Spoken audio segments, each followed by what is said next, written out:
it's Liberation Day today, folks, and Pierre Poilievre addresses all of the criticisms made about his approach and stance on Donald Trump as he makes a speech addressing these very tariffs by this very person. So we are going to dive deep today, folks, into Pierre Poilievre's speech because there was a lot to take from it. A lot of actually new stuff finally. So if you want to listen to this, please like and subscribe down below, guys. I am your host, Parmesan, and this is Niagara Due North. Da, da, da. Da, da, da, da, da. Did it. First up, folks, I just wanted to take a little crack at Poly Market here and see what is going on today. It appears that the Liberals really like the fact that Carney likes bad guys. I like that. So we support oil, they support bad guys. That's good. That's really good. But as you can see, it looks like there's a little bit of a bend, so it looks like Pierre might make a little bit of a comeback. But guys, look, as you can see, like, as soon as Pierre gets any sort of bump, someone comes along and just wipes it out. Oh, polls, folks. Polls. They're not good. I think that's the message that will stick in people's minds when they go to the ballot box. But folks, let's get into this because there is so much content to take out of this awesome speech that Pierre had. Let's go to today's top story.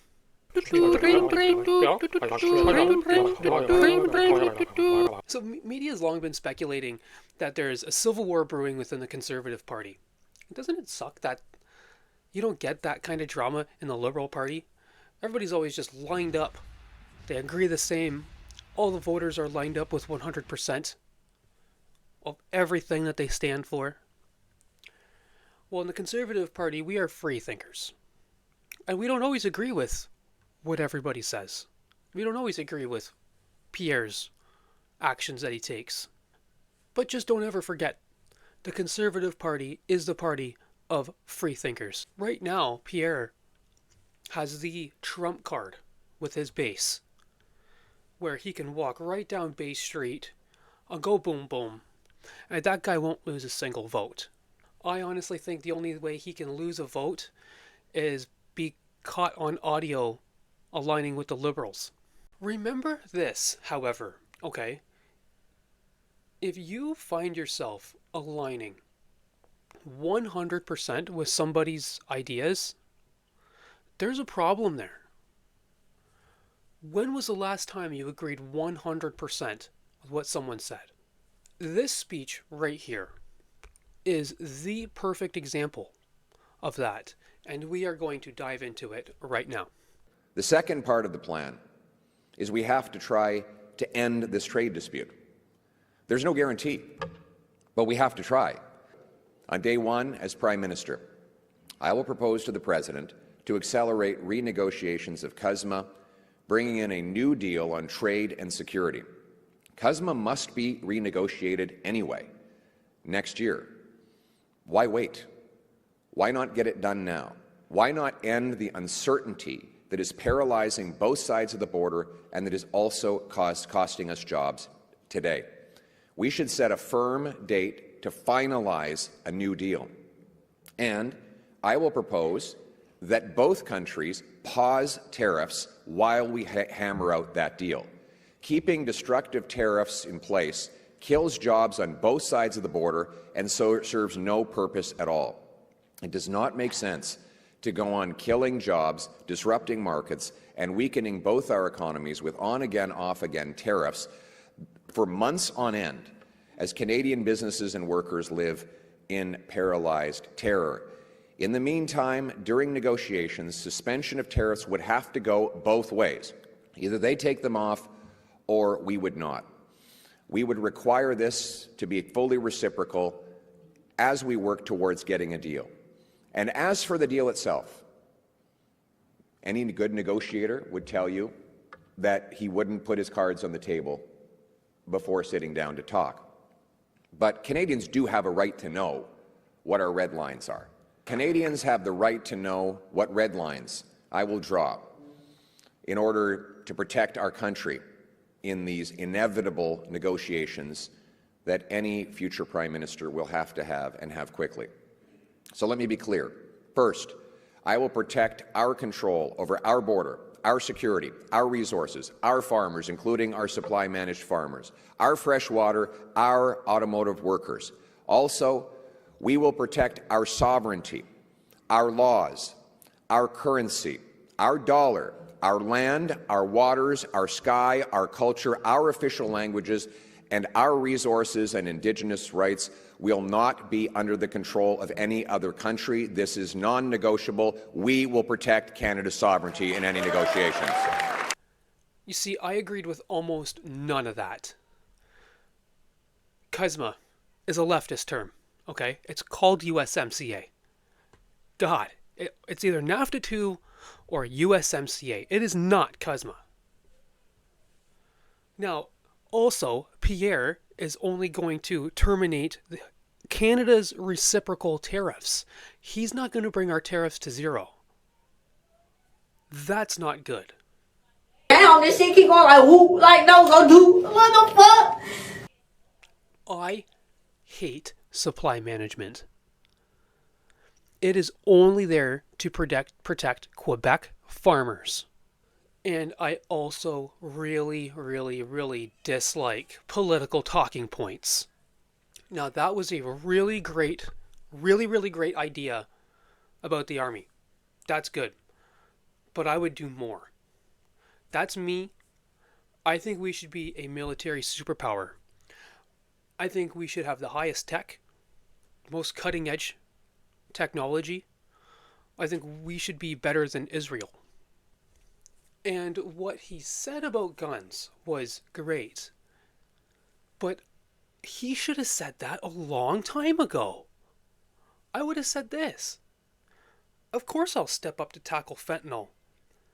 But if he's going to make this big of a deal, I've been wanting to talk about the extreme levels of arms flowing across our border. And that's what he should have said back in January.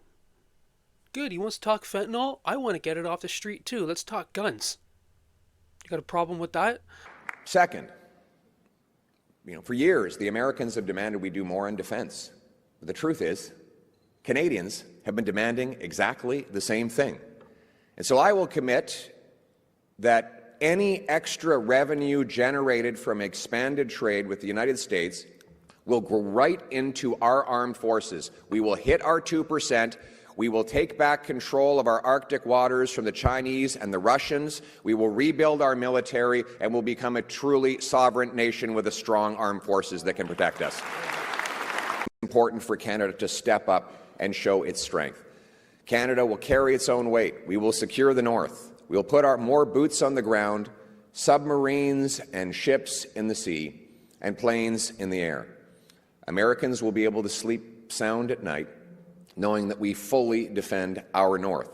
It will also allow us to improve NORAD, to deter, detect, and destroy incoming threats to our shared security.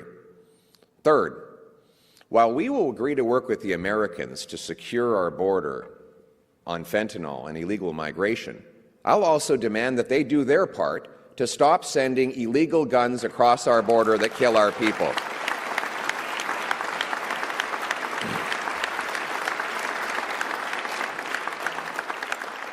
Now, if you watch Brian Lilley, you may also know Lauren Gunther.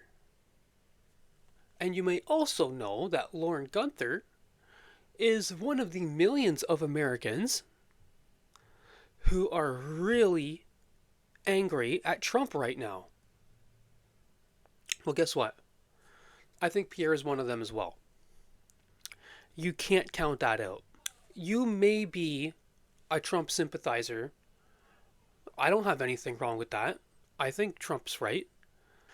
But understand that Poilievre has the right and the obligation to hold these views.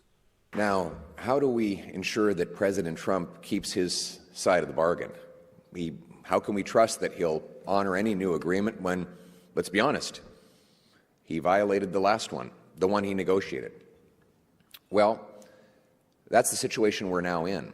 We must make sure that the next deal has commitments that we make on defense, border cooperation, and market access that we can withdraw if and when he decides to break the deal and tariff us again.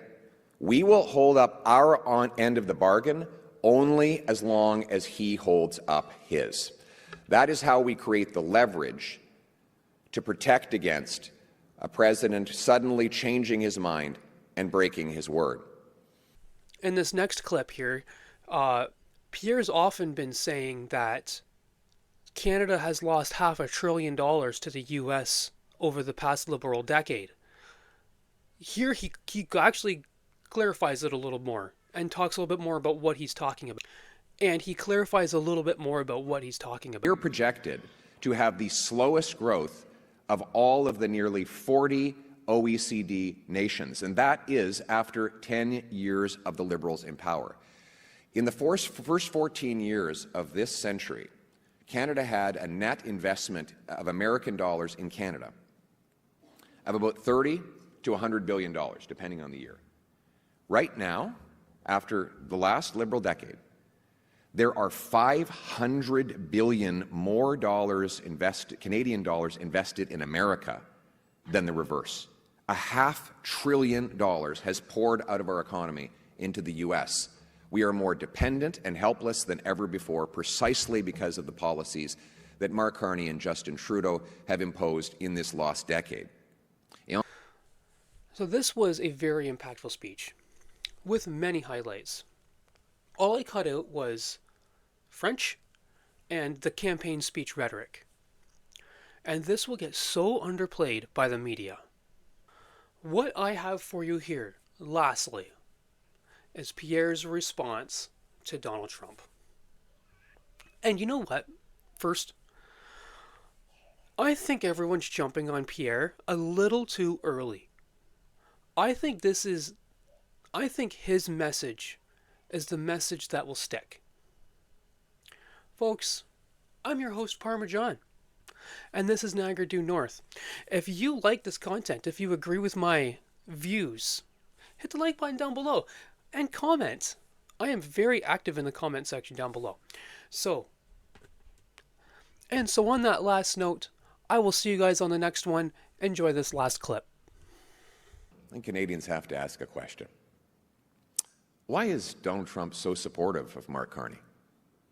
Why has Trump anointed Carney the winner of the next election? Do you think it's because Trump has Canada's best interest at heart when he says that he'd rather negotiate with a Liberal government? Or is he thinking about what he can get at Canada's expense? Here's what I think.